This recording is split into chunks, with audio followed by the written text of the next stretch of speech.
সম্মানিত দর্শক, জামাত এবং বিএনপির মধ্যে যে সম্পর্ক, রাজনৈতিক সম্পর্ক, এই সম্পর্ক রসায়ন এখন অতীতে যে কোনো সময়ের চাইতে জটিল এবং কুটিল হয়ে পড়েছে এবং পরস্পর বিরোধী এবং বুমেরাং হওয়ার সম্ভাবনা দেখা দিয়েছে।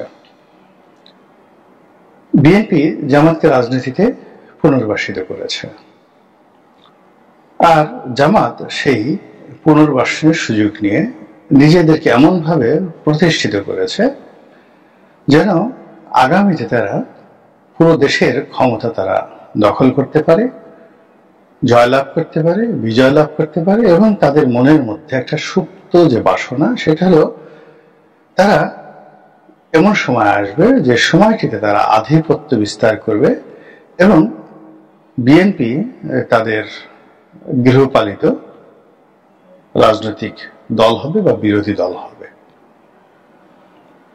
এটা যে তাদের মনের মধ্যে ছিল, এটা এই মুহূর্তে এখন পর্যন্ত বিএনপি বুঝতে পারছে না, কিন্তু আমার অনেক আগের থেকেই আমি এই সন্দেহটা আমি যেভাবে করেছিলাম এবং আমি জামাতের যতটুকু জানি আমার কাছে মনে হয়েছে যে তারা বিভিন্ন সময় বিএনপি দ্বারা যেভাবে নিগৃহীত হয়েছে, অপমানিত হয়েছে, লাঞ্ছিত হয়েছে, তো তাদের মধ্যে সেই ক্রোধ, সেই অপমান বোধ এটা ছিল এবং একটা যখন সময় তারা পেয়ে গেছে, এখন তারা সেটা সুদে এবং আসলে সেটি হাসিল করার চেষ্টা চালিয়ে যাচ্ছেন। আপনারা জানেন যে যখন দুর্বল শক্তিশালী হয়ে পড়ে, খুব মারাত্মক আকার ধারণ করে, অথবা কোন শক্তিশালী মানুষ যখন দুর্বলের অধীন থাকে, সেটাও খুব মারাত্মক পরিণতি ডেকে নিয়ে আসে রাজনীতিতে। দুটো উদাহরণ দিই। সুলতান আলাউদ্দিন খিলজি খুব শক্তিশালী একজন মানুষ ছিলেন, তো তার বস, তার চাচা এবং তার শ্বশুর, সেই খিলজি বংশের যে প্রধান জালালউদ্দিন খিলজি, তো তিনি আলাউদ্দিন খিলজির শক্তিমত্তাকে তিনি মূল্যায়ন করতে পারেননি। বিভিন্ন সময় তুচ্ছ করেছেন, তাচ্ছিল্য করেছেন, ঠাট্টা করেছেন, মস্কারা করেছেন। তো ফলে কি হলো, যখন সময় এলো তখন আলাউদ্দিন খিলজি তার শ্বশুরকে মেরে, জালালউদ্দিন খিলজিকে মেরে ক্ষমতা দখল করলেন। এটা হলো দুর্বলের অধীন শক্তিশালী যে থাকে তার পরিণতি। দ্বিতীয় পরিণতিটি হল শক্তিশালী মানুষের অধীন যখন দুর্বল থাকে। দুর্বল সবসময় ধড়িবাজ হয়, চক্রান্তকারী হয় এবং খুবই নিষ্ঠুর, ভীষণ রকম নিষ্ঠুর হয়। দুটো উদাহরণ দেই, একটা বাংলাদেশে আর একটা পাকিস্তানে। Zulfikar Ali Bhutto, one of the যাকে বলা হয় greatest politician in the Asian subcontinent, in terms of education, in terms of family legacy, personal quality and personality. তার সমপর্যায়ের যে রাজনীতিবিদ 60-এর দশক 70-এর দশকে পাক ভারতে ছিল না। তার সবকিছু মানে অনন্য, বংশমর্যাদা থেকে শুরু করে সবকিছু। তিনি পাকিস্তানের প্রধানমন্ত্রী হলেন এবং তিনি একেবারে দুর্বল একজন লোককে সেনাবাহিনীর প্রধান বানালেন এবং তিনি ঠাট্টা করে তাকে বলতেন, কাম অন মাই মানকে জেনারেল। তাকে বানর জেনারেল হিসেবে ডাকতেন, জেনারেল জিয়াউল হককে। তো সেই জেনারেল জিয়াউল হক অপমান সহ্য করেছেন, কষ্ট সহ্য করেছেন। তারপর যখনই সুযোগ পেয়েছেন, এত দ্রুততার সাথে জুলফিকার আলী ভুট্টোকে ফাঁসিতে লটকিয়েছেন যে জুলফিকার আলী ভুট্টো দম ফেলার সময় পায়নি। যার জন্য দুর্বলের যে শাসন ভয়ানক হয়। আলাউদ্দিন খিলজি শক্তিশালী ছিলেন, তার শাসন ভয়ানক হয় না। সেখানে সুশাসন হয়, আর দুর্বলের শাসন সবসময় ভয়ানক হয়। পাকিস্তানের যে যাকে বলা হয় আজকের যে যত রকম দুর্নাম, বদনাম, বিভক্তি, সবকিছু কিন্তু এই জিয়াউল হকের জমানাতে।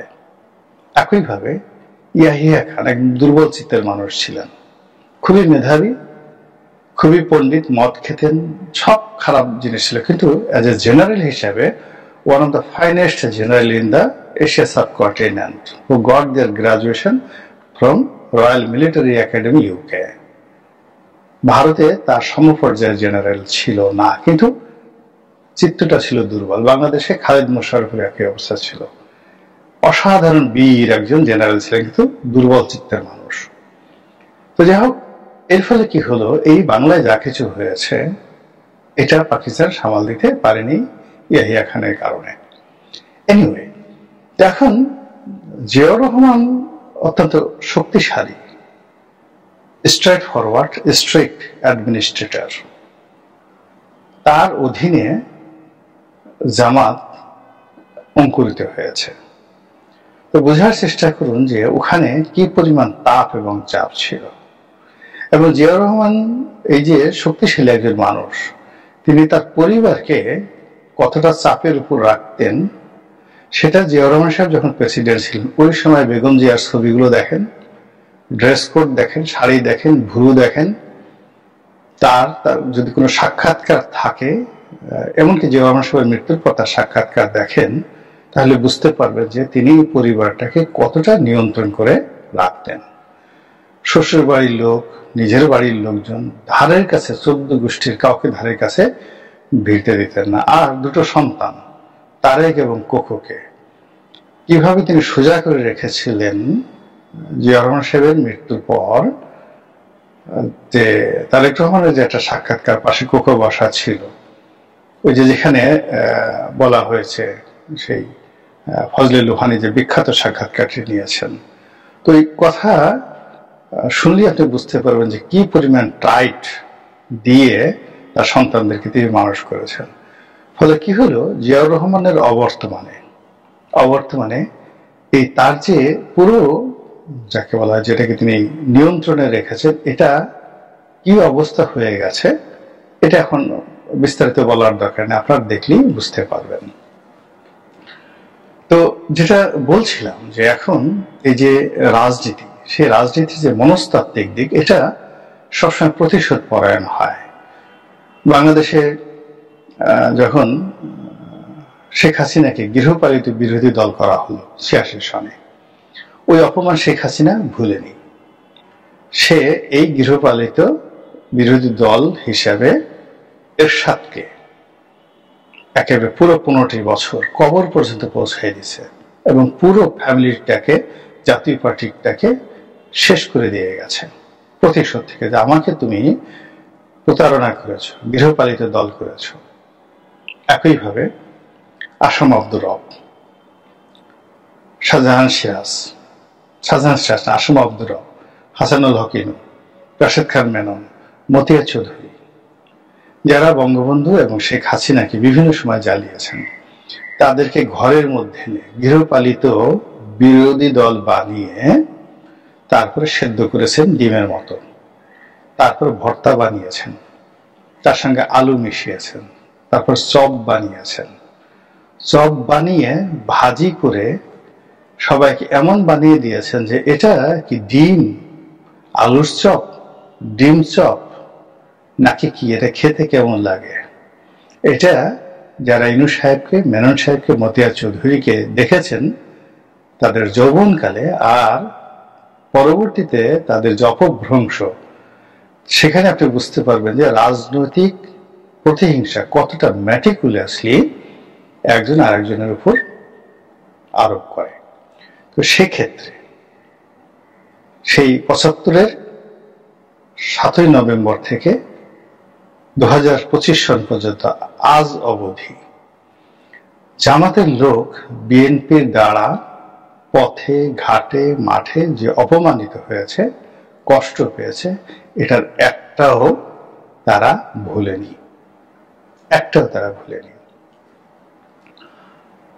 অন্যদিকে জামাত তাদেরকে নিয়ে কি চিন্তা করছে, বিএনপির লোকজন নাকে তেল দিয়ে ঘুমাচ্ছে, যেভাবে জালালউদ্দিন খিলজি, আলাউদ্দিন খিলজির ব্যাপারে নাকে তেল দিয়ে ঘুমাচ্ছিল, যেভাবে মানে জিয়াউল হক, জেনারেল জিয়াউল হকের ব্যাপারে নাকি তেল দিয়ে ঘুমাচ্ছিল জুলফিকার আলী ভুট্টো, একইভাবে জামাত সম্পর্কে বিএনপি এখনো নাকি তেল দিয়ে ঘুমাচ্ছে। বিএনপি মনে করছে এখন যে জামাত যা কিছু করছে মূলত আসলে ক্ষমতার একটা শেয়ার নেওয়ার জন্য। তারা হয়তো 15-16টা সিট আমরা দিতাম বা ছেড়ে দেব, সেখানে হয়তো 20-25টা 30টা সিট দিলে তারা খুশি হয়ে যাবে। কিন্তু জামাত যে উল্টো চিন্তা করছে যে আমরা আসলে বিএনপিকে এত সিট দেব না, বিএনপিকে আমরা দ্বিতীয় বৃহত্তম দল, মানে আমাদের যে সংসদ হবে যেখানে জামাত থাকবে ক্ষমতায়, আর এখানে প্রধান বিরোধী দল কি জাতীয় পার্টি হবে, এনসিপি হবে, আওয়ামী লীগ হবে, নাকি বিএনপি হবে, এটা এখনো পর্যন্ত জামাত সিদ্ধান্ত নিতে পারেনি। এখন এটা আমি একটা কাল্পনিক বললাম, জামাতের কোনো লোক আমাকে কথা বলেনি, মানে একজন রাজনৈতিক বিশ্লেষক হিসেবে তাদের চেহারা সুরত, আর্ট, অ্যাটিটিউড, দুটো রাজনৈতিক দলের কথাবার্তা শুনে আমার যেটা মনে হয়েছে, সেক্ষেত্রে মানে উভয়ের যে মন মানসিকতা এরকমই। তাহলে ধরুন বঙ্গোপসাগরের এপারে বসে যদি বিএনপি চিন্তা করে জামাত 15-20টা সিট পেতে পারে, চাইতে পারে, তারা দর কষাকষি করছে 30টার জন্য, দেখি কি করা যায়, এটা সামনে বৈঠক যে হবে মীমাংসা হয়ে যাবে। আর অন্যদিকে জামাত বলছে যে আমরা একটা ইসলামী এমিরেট বা খেলাফত কায়েম করব, আমরা তো এখনই ক্ষমতায় আছি, আগামীতে পরিপূর্ণভাবে আমাদের হাতে ক্ষমতা থাকবে, লাইক এবি পার্টি মানে অফ টার্কি, এবং সেখানে আমরা সবচেয়ে বিশ্বস্ত লোককে আমরা প্রধান বিরোধী দল বানাবো। এর জায়গাতে এখন সেটি কি আওয়ামী লীগ, না এনসিপি, না জাতীয় পার্টি, না বিএনপি, এখন চিন্তা করেন তাহলে কি হচ্ছে। বঙ্গোপসাগরের এপারে মানে টেকনাফে আছে এখন বিএনপি, আর ওই পারে ওয়েস্ট কোস্ট, অর্থাৎ বঙ্গোপসাগর, ভারত মহাসাগর, তারপরে প্রশান্ত মহাসাগর, তারপর ভূমধ্য মহাসাগর, ভূমধ্য সাগর, প্রশান্ত মহাসাগর, আটলান্টিক মহাসাগর, আটলান্টিকের ওপারে গিয়ে আমেরিকার পশ্চিম তীর ওয়েস্ট কোস্ট, সেই ওয়েস্ট কোস্টের সাথে আপনি ওখানে বসে আছে জামাত। Huge difference. এই ডিফারেন্সটা বিএনপির যারা লোকজন বুঝতে পারছেন। এখন বিএনপিতে যদি প্রথম 100 জন লোক ধরেন, তাদের এডুকেশন কোয়ালিফিকেশন কি, লেখাপড়ার মান কি, আর জামাতের যদি 100 জন লোক ধরেন, শিবির থেকে শিবির সভাপতি হয়ে এখন জামাতের রোকন হয়ে আছে, এরকম 100 জন লোক যদি ধরেন, আর যদি বলেন দি কাউ রচনা লেখো ইংরেজিতে, বা দ্য ডানকি 500 ওয়ার্ড লেখো বাংলায় গাধার সম্পর্কে, আপনি বলেন যে ফলাফলটা কেমন আসবে। অথবা ধরুন জামাতের আমির আর তারেক রহমান সাহেবকে পাশাপাশি বসায় দেন তো কথা বলতে, তারপর জাতিসংঘে ভাষণ দিতে, বা দুইজনকে প্রেসিডেন্ট হিসেবে দাঁড়া করে দেন, প্রেসিডেন্ট প্রার্থী জামাতের আমির আর অন্যদিকে তারেক রহমান, আপনি দৃশ্যটা কেমন হবে একটু চিন্তা করেন। আমি এডুকেশনের কথা বাদ দিলাম, লেখাপড়া এডুকেশনের কথা বাদ দিলাম, রাজনীতি তো এটা ছেলে খেলার একটা বিষয় না, it's a matter of quality. আপনার এদের সার্টিফিকেট থাকতে হবে অথবা অভিজ্ঞতা থাকতে হবে, এবং আপনার দক্ষতা থাকতে হবে।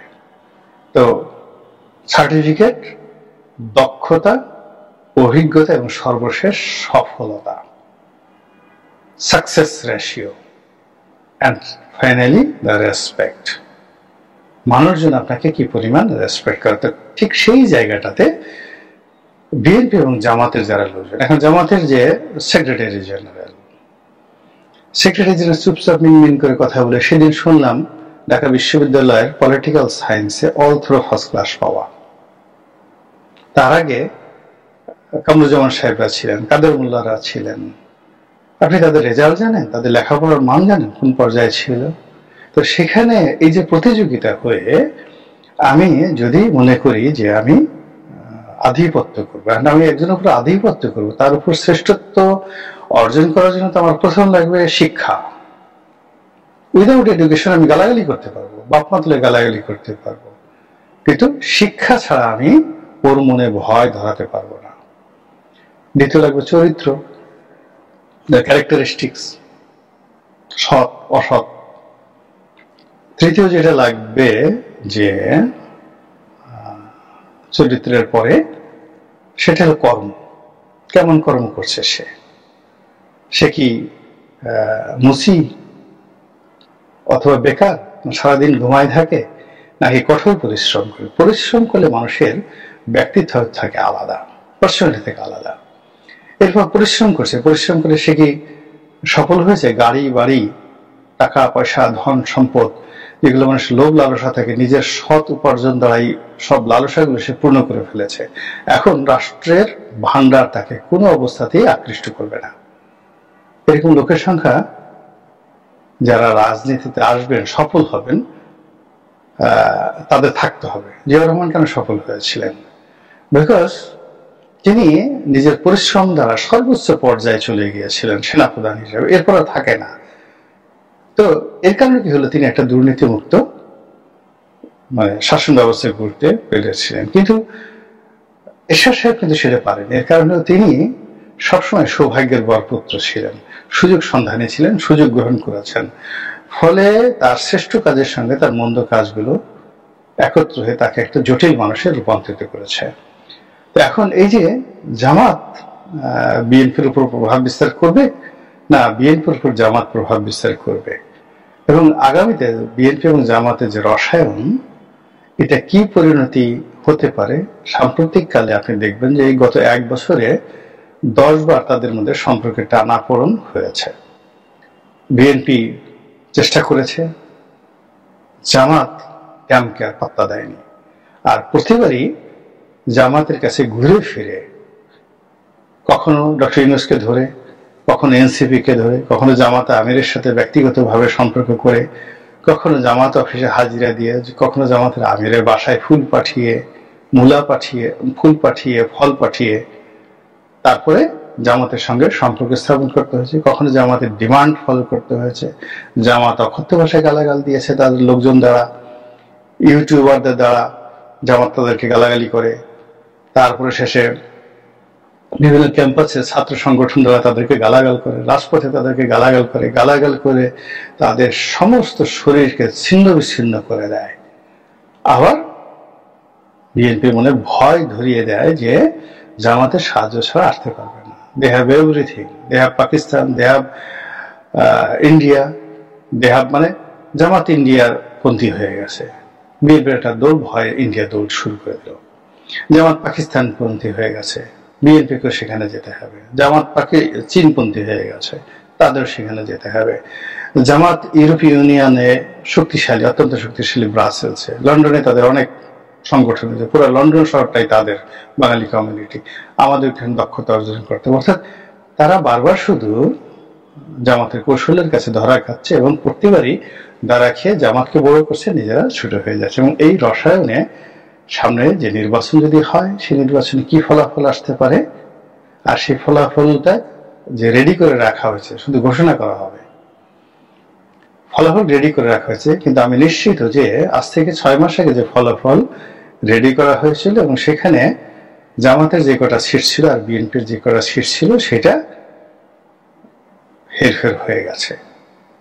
তারা ওই যে ফল রেডি করে রাখছে, সেখানে যারা ফল রেডি করেছে সেখানে জামাতের সিট বেড়ে গেছে, বিএনপির সিট কমে গেছে। এই রাজনীতির ইকুয়েশনটা আমি আলাদা একটা ভিডিও করবো, সেটা আপনাদেরকে বুঝাই বলবো। আল্লাহ আমাদের সবাইকে হেদায়েত দান করুন এবং হেফাজত করুন। আসসালামু আলাইকুম ওয়া রাহমাতুল্লাহি ওয়া বারাকাতুহু।